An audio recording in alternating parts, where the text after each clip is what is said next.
కర్నూలు జిల్లా వెల్దుర్తి మండలంలో భారీగా నకిలీ పత్తి విత్తనాలను పోలీసులు స్వాధీనం చేసుకున్నారు.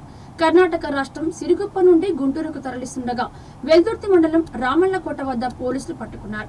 ముగ్గురు నిందితుల వద్ద నుండి 4000 నకిలీ పత్తి విత్తనాల ప్యాకెట్లు, ఒక బొలెరో వాహనాన్ని స్వాధీనం చేసుకున్న పోలీసులు కేసు నమోదు చేసి దర్యాప్తు చేస్తున్నారు.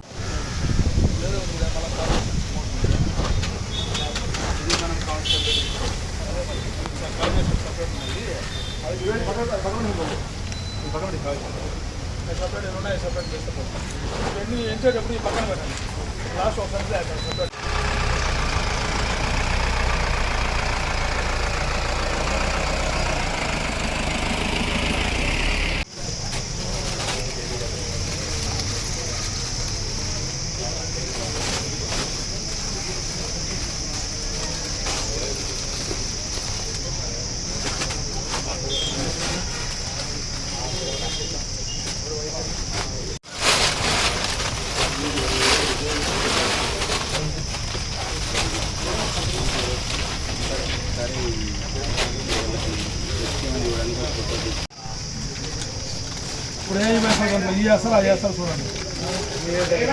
ఇవన్నీ ఉన్నాయా మరి కాబట్టి ఇవే పల్లవి